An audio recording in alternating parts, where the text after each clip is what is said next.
Hello my friends, Liz beauty ടിപ്സിലേക്ക് സ്വാഗതം. ഇന്നത്തെ എൻ്റെ പോസ്റ്റ് എന്താണെന്നോ, നമ്മുടെ വീട്ടിൽ നമുക്ക് ചില തൊണ്ടവേദന വരും, അതുപോലെ ചിലരെ സംബന്ധിച്ച് വായ്നാറ്റം, ചിലരെ സംബന്ധിച്ച് അസിഡിറ്റി, ഇങ്ങനെ ചെറിയ ചെറിയ പ്രശ്നങ്ങൾ മൂലം പലർക്കും പല ബുദ്ധിമുട്ടുകൾ. അപ്പം നമ്മൾ പല മരുന്നുകളൊക്കെ വാങ്ങി കഴിക്കും. അപ്പം അങ്ങനെ പിന്നെ കഴിക്കുന്നവർക്ക് നമുക്ക് വീട്ടിൽ തന്നെ നാച്ചുറലായിട്ട്, അതായത് ഗൃഹവൈദ്യം എന്നൊക്കെ നമ്മൾ പറയുമല്ലോ, ചെയ്യാവുന്ന നമ്മുടെ കിച്ചൺ ഷെൽഫിൽ നമ്മൾ സ്ഥിരമായിട്ട് ഉപയോഗിക്കുന്ന മല്ലി, ഉലുവ, അതുപോലെ ഗ്രാമ്പൂ തുടങ്ങിയുള്ള ഒക്കെ വെച്ച് നമുക്ക് എങ്ങനെ ഈ അസുഖങ്ങളൊക്കെ മാറ്റിയെടുക്കാം എന്നുള്ളതാണ് ഇന്നത്തെ എൻ്റെ പോസ്റ്റ് കേട്ടോ. ഇപ്പോൾ ആദ്യം തന്നെ മല്ലിയുടെ കാര്യം തന്നെ പറയാം. മല്ലി എന്ന് പറയുമ്പോൾ മല്ലിപ്പൊടിയല്ല കേട്ടോ.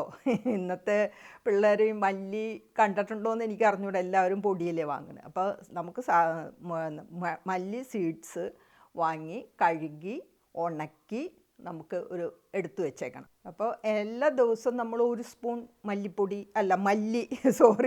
മല്ലി എടുക്കുക, ഒരു ഗ്ലാസ് വെള്ളത്തിൽ രാത്രി ഇട്ട് വെച്ചേക്കുക. രാവിലെ നമുക്ക് ഈ വെള്ളം വെറും വയറ്റിൽ കുടിക്കുക കേട്ടോ. ഈ ഒരു ഗ്ലാസ് വെള്ളം മല്ലി കളഞ്ഞു തരും. എന്നിട്ട് നമുക്ക് വെറുതെ ആ വെള്ളം കുടിച്ചു കഴിഞ്ഞാലുള്ള ഗുണം എന്താണെന്നോ, ഈ നമ്മുടെ ഒത്തിരി പേർക്ക് ഈ അസിഡിറ്റിയുടെ പ്രശ്നമുണ്ട്. വയറ് വീർത്ത് വരിക, ഗ്യാസ് ഫോം ചെയ്യുക, അതുപോലെ വയറെരിച്ചൽ, നെഞ്ചരിച്ചൽ, ഇങ്ങനെ ഒത്തിരി പ്രശ്നങ്ങളുണ്ട്. അപ്പോൾ ഈ മല്ലി എന്ന് പറയുമ്പോൾ മല്ലിയുടെ ഗുണം എന്താണെന്ന് വെച്ച് കഴിഞ്ഞാൽ നമ്മുടെ pH ലെവലിനെ അത് നോർമലൈസ് ചെയ്യും, pH ലെവലിനെ അത് മിനിമൈസ് ചെയ്യും.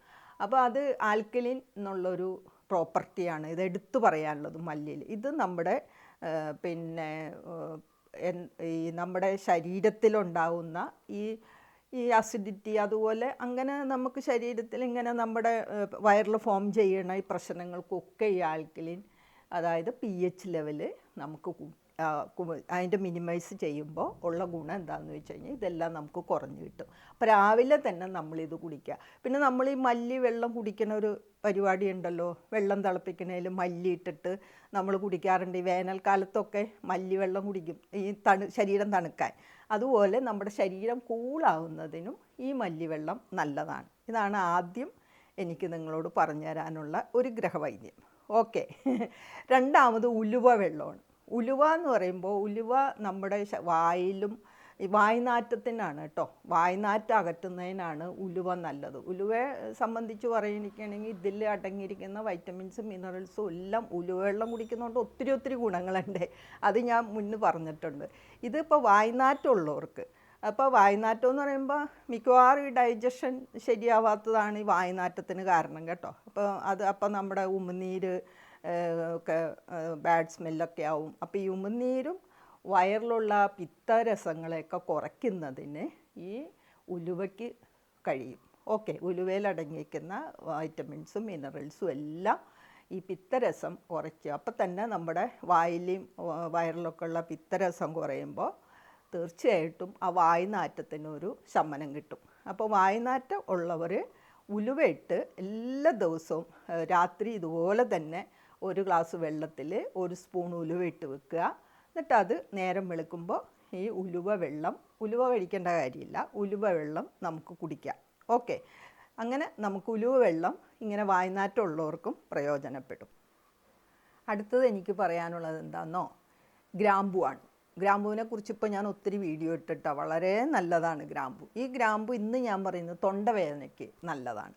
ഓക്കെ. അപ്പോൾ ഈ തൊണ്ടവേദനയ്ക്ക് ഇത് നല്ലതെന്ന് പറയുന്നതിൻ്റെ കാരണം എന്താണെന്നോ, ഇത് ആൻറ്റി ഇൻഫ്ലമേറ്ററി പ്രോപ്പർട്ടീസ് ധാരാളമുണ്ട്. പിന്നെ ഇതിലടങ്ങിയിരിക്കുന്ന വൈറ്റമിൻസും മിനറൽസും എല്ലാം ഈ വൈറസിനെയും, ഈ തൊണ്ടയ്ക്ക് വേദന ഉണ്ടാക്കുന്ന വൈറസിനെയും ബാക്ടീരിയനെയൊക്കെ നശിപ്പിക്കാനുള്ള കഴിവുണ്ട്. പിന്നെ ഇതിലടങ്ങിയിരിക്കുന്ന ന്യൂജനോൾ എന്ന് പറഞ്ഞ ഒരു പ്രോപ്പർട്ടി വേദന സംഹാരിയാണ്. ഓക്കെ. അതുകൊണ്ട് തന്നെ നമുക്ക് ഈ തൊണ്ടവേദന ഉള്ളവർക്ക് രാവിലെയും വൈകിട്ടും ഒരു ഗ്ലാസ് ഗ്രാമ്പൂട്ട് വെള്ളം കുടിക്കുന്നത് നല്ലതാണ് കേട്ടോ. അത് നമുക്ക് തിളപ്പിച്ച് ആറ്റി ചെറു ചൂടോടെ കുടിക്കുക. അപ്പോൾ ഒരു ഗ്ലാസ് വെള്ളം എടുക്കുക, അതിലേക്ക് 2 ഇട്ടാൽ മതി, അധികമൊന്നും വേണ്ട. 2 ഗ്രാമ്പൂ ഇട്ടിട്ട് നമുക്കത് നന്നായിട്ട് അത് ചൂടാക്കി അല്ലെങ്കിൽ തിളപ്പിച്ച് ആറ്റി ചെറു ചൂടോടുകൂടി രാവിലെയും വൈകിട്ടും ഈ തൊണ്ടവേദന ഉള്ളവരൊന്ന് കുടിച്ചു നോക്കിയാൽ നല്ല ആശ്വാസം കിട്ടും കേട്ടോ. അതാണ് പിന്നെ തൊണ്ടവേദനയ്ക്ക് എനിക്ക് പറഞ്ഞു തരാനുള്ളത്.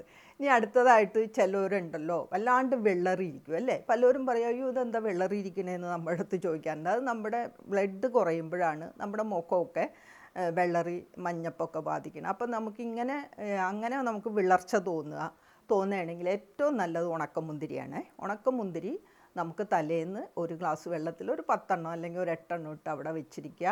പിറ്റേ ദിവസം നമുക്കത് എടുത്ത് ആ മുന്തിരിയും കഴിക്കുക കേട്ടോ. മുന്തിരിയും കൂടെ ഈ വെള്ളവും കുടിച്ച് ആ മുന്തിരിയും കഴിച്ച് കഴിയുമ്പോൾ തീർച്ചയായിട്ടും നമ്മുടെ ശരീരത്തിലെ പിന്നെ നിറയെ അയണാണ്. അതുകൊണ്ട് തന്നെ പിന്നെ ഹീമോഗ്ലോബിൻ്റെ അളവ് കൂടുന്നതിനും ബ്ലഡ് കൂടുന്നതിനും ബ്ലഡ് സർക്കുലേഷൻ കൂടുന്നതിനും എല്ലാത്തിനും ഈ ഉണക്കമുന്തിരി നമ്മൾ എല്ലാ ദിവസവും ഇങ്ങനെ വെള്ളത്തിലിട്ട് കുടിക്കുന്നത് നല്ലതാണ്. ഓക്കെ, അപ്പം 4 ഗ്രഹവൈദ്യം ഞാൻ പറഞ്ഞു തന്നിട്ടാ. അപ്പം നിങ്ങൾക്ക് എല്ലാവർക്കും ഇഷ്ടമായല്ലോ. പിന്നെ ഇതിന് പുറമേ നമ്മൾ ചെയ്യേണ്ടത് എന്താണെന്നോ, നമ്മൾ സ്ത്രീകളാണെങ്കിൽ ഒരു 2 ലിറ്റർ വെള്ളമെങ്കിലും ഡെയിലി കുടിക്കണം.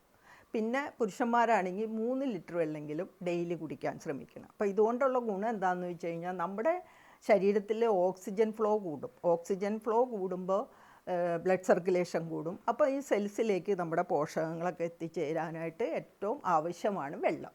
പിന്നെ നമ്മുടെ ബ്രെയിനിൻ്റെ പിന്നെ ബ്രെയിൻ ഹെൽത്ത് കേട്ടോ, അതുപോലെ നമ്മുടെ ശരീരത്തിലുള്ള വേസ്റ്റ് പുറന്തള്ളുന്നതിന്, പിന്നെ നമ്മുടെ സ്കിന്നിൻ്റെ ഹെൽത്തിന്, പിന്നെ ദഹന സംബന്ധമായ പ്രക്രിയ നടക്കുന്നതിന് എല്ലാത്തിനും വെള്ളം ആവശ്യമാണ്. അതുകൊണ്ട് എല്ലാവരും, ഞാൻ മിക്ക വീഡിയോയിലും പറയാറുണ്ട്, വെള്ളം കുടിക്കാൻ മടിയുള്ളവർ ഒരു അളന്ന് വെച്ച് തീർച്ചയായിട്ടും നിങ്ങൾ വെള്ളം കുടിക്കണം കേട്ടോ. അപ്പോൾ എല്ലാവരും ഇനി തുടങ്ങി പുരുഷന്മാരും 3 ലിറ്ററും സ്ത്രീകൾ 2 ലിറ്ററും വെള്ളം എല്ലാ ദിവസവും അളന്ന് വെച്ച് കുടിക്കണം. അത് ഞാൻ ഒരിക്കൽ കൂടെ ഓർമ്മപ്പെടുത്താം കേട്ടോ. പിന്നെ ഒരു ചെറിയ തൊണ്ടവേദന, അതുപോലെ നമുക്ക് ഒരു അസിഡിറ്റിയുടെ പ്രശ്നം അങ്ങനെയൊക്കെ വരികയാണെങ്കിൽ ഓടിപ്പോയി മെഡിക്കൽ സ്റ്റോറിൽ നിന്ന് മരുന്ന് വാങ്ങുന്നവരാണ് നിങ്ങളെങ്കിൽ തീർച്ചയായിട്ടും ഞാൻ ഈ പറഞ്ഞ ഈ റെമഡി ഒന്ന് പരീക്ഷിച്ച് നോക്കണം കേട്ടോ. എന്നിട്ട് റിസൾട്ട് കിട്ടുകയാണെങ്കിൽ അത് മതിയല്ലോ. നമ്മളെല്ലാത്തിനും ഇങ്ങനെ മരുന്ന് വാങ്ങി കഴിക്കേണ്ട കാര്യമില്ല. ഈ അസിഡിറ്റിക്കൊക്കെ വളരെ എഫക്റ്റീവായിരിക്കും. അതുപോലെ വായ്നാറ്റത്തിനും നല്ലതാണ്. ഇതിൻ്റെയൊക്കെ മെയിൻ പ്രശ്നം നമ്മുടെ ദഹന സംബന്ധമായ പ്രശ്നങ്ങളാണ് ഈ വായ്നാറ്റവും ഈ അസിഡിറ്റിയൊക്കെ വരുന്നത്. അതുകൊണ്ട് തീർച്ചയായിട്ടും നിങ്ങൾക്കിത് പരീക്ഷിക്കാവുന്നതാണ്. അപ്പോൾ എൻ്റെ ഈ പോസ്റ്റ് നിങ്ങൾക്ക് എല്ലാവർക്കും ഇഷ്ടമായല്ലോ അല്ലേ. അപ്പോൾ എല്ലാവരും ഹാപ്പി ആയിട്ടിരിക്കുക. പിന്നെ എന്നെ വാച്ച് ചെയ്ത നിങ്ങൾക്ക് എല്ലാവർക്കും താങ്ക്സ് ഉണ്ട്. പിന്നെ എനിക്ക് ലൈക്ക് ചെയ്യാതെ എൻ്റെ അടുത്ത വീഡിയോ നിങ്ങൾക്ക് കാണാൻ പറ്റും. അപ്പോൾ തീർച്ചയായിട്ടും ലൈക്ക് ചെയ്യണം. സബ്സ്ക്രൈബ് ചെയ്യാത്തൊരു സബ്സ്ക്രൈബ് ചെയ്യണം. ഫ്രണ്ട്സിനൊക്കെ ഷെയറും ചെയ്യണം. ഓക്കെ എന്നാൽ thank you for watching. By.